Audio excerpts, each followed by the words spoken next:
Boa tarde! Então, gente, sejam bem-vindos a mais uma aula de História. A gente já falou sobre monções, entradas, bandeiras, tropeiros. E agora, esse pessoal todo, ele precisou percorrer esse território. Então, vem comigo para a gente acompanhar aqui. Essas tropas, eles percorriam longos caminhos, né? E eles estavam indo em direção à região de Minas, de Pedras Preciosas, porque esse era o objetivo deles. E durante esses caminhos, que poderiam durar meses, dias, né? Era comum que eles saíssem das fazendas do interior do sul, do interior, né? Lá no sul do Brasil, passando por Sorocaba. Ainda não era, gente, Sorocaba. São Paulo ainda não tinha a divisão total que tinha hoje. Essas cidades, esses estados ainda não tinham essas nomenclaturas. Isso está sendo trazido para agora, para ficar mais fácil essa compreensão, tá? E aí, nesse percurso aí, que ia de São Paulo, passava pelo sul, do sul para São Paulo, ficou conhecido como o Caminho de Viamão. É uma rota que era muito utilizada pelo tropeiro, tá? Eles partiam lá do sul, da cidade de Viamão, lá no Rio Grande do Sul, e eles iam em direção a São Paulo, tá? Mais precisamente em Sorocaba. Aí nessas feiras, como a gente já viu lá nos tropeiros, eles negociavam animais, né? Artigos como alimentos, tecido, coisas que eram usados, né? Então eles precisavam do animal para ter plantação, para ter comércio, para ter gado, para ter comida, para ter carne, e precisavam dos alimentos, feijão, farinha, né? O óleo, essas coisas para que eles pudessem se alimentar. E os tecidos para vestimentas mesmo, né? Então, os locais que os viajantes comercializavam, né? Eles faziam isso, eles iam do sul para São Paulo, de São Paulo para o sul, enfim, eles faziam esse caminho. Os locais de viajantes, que os viajantes, os comerciantes usavam para descansar, durante, né, esse período, porque poderiam levar 2 meses, 6 meses, eles faziam paradas.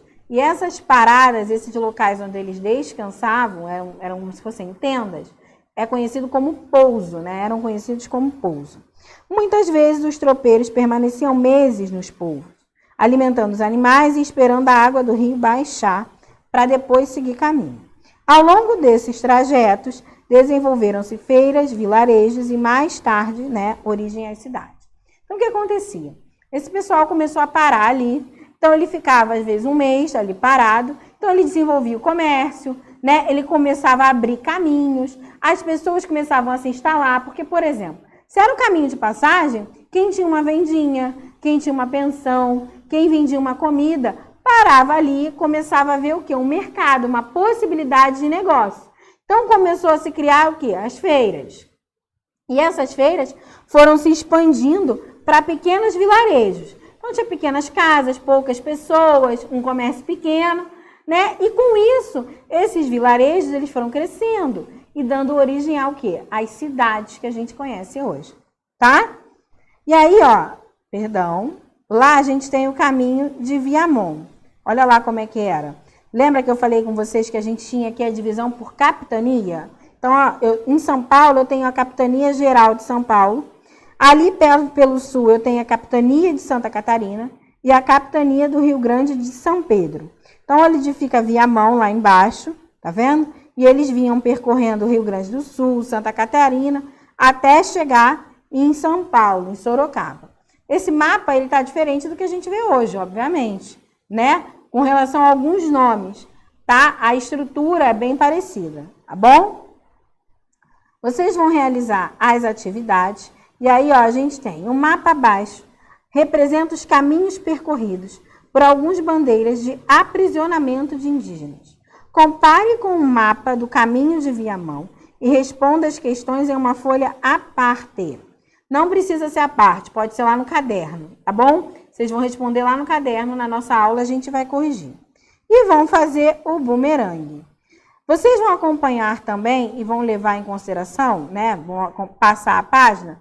E vocês vão chegar lá nessa importância. A gente já falou sobre o caminho, a gente já falou sobre a tropa, a gente já falou sobre tudo que eles deram início.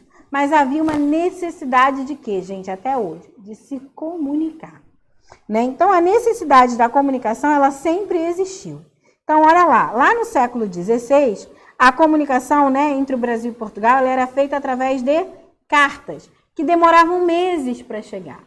Já no século XVII, as cartas, lembra que eu falei na aula passada? Elas eram enviadas através dos tropeiros, que iam para o interior e voltavam, levavam e traziam essas cartas. Lá em século XVIII já, né, quando foi criado o Correio Geral do Rio de Janeiro, ficou mais fácil essa distribuição de carta. Então, era mais fácil que as pessoas, né, que esses trabalhadores do Correio, chegassem até as casas, e era muito mais fácil que essa carta fosse enviada, por exemplo, a Portugal, a outros países, através de navios. Então, o caminho, né, ficou mais curto entre uma comunicação e outra, ok? E aí, ó, hoje, a gente foi vendo que isso foi melhorando.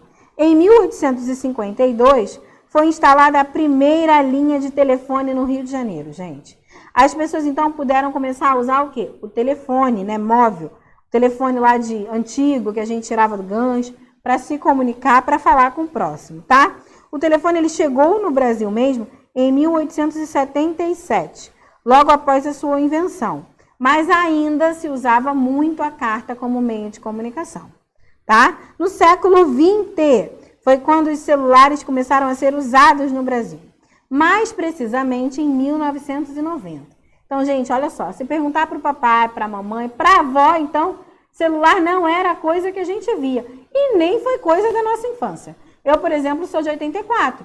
Então, se o celular só chegou até o Brasil em 90 e era algo caríssimo, poucas pessoas tinham acesso, eu só fui ver celular lá por 95, 96, se não um pouco mais.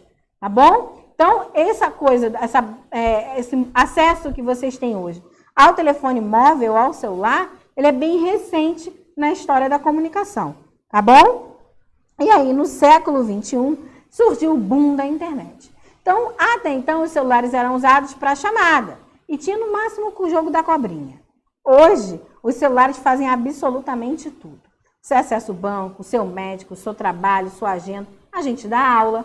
Hoje, sem a internet, dificilmente a gente consegue sobreviver, né? A gente está extremamente dependente da internet. E hoje, cada vez mais, os celulares são mais modernos, com mais memória, com mais aplicativos, para atender ainda mais essa demanda de modernização na comunicação.